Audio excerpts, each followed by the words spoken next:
রাতের শহর কৃষ্ণনগর, জ্বলছে আলো, ক্লাব বিনায়ক তাদের মণ্ডপসজ্জা বেশ করেছে ভালো। তাদের মণ্ডপসজ্জায় এবারে ফুটে উঠেছে গণেশের যে ৩২টি রূপ, তারই চিত্র অঙ্কনে ফুটে উঠেছে তাদের মণ্ডপসজ্জা। কি দারুণ লাগছে না?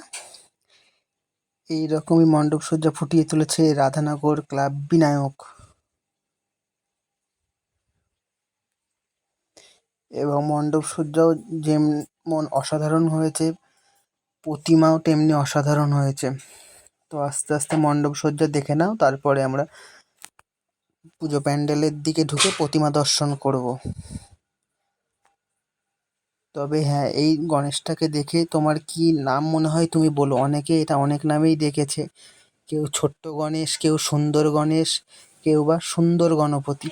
তবে যে যাই বলুক, আমার মতে যে যাই নাম দিক না কেন, গণেশ তো গণেশই থাকে। আর এই গণেশটা অপূর্ব গণেশ রূপে আমার কাছে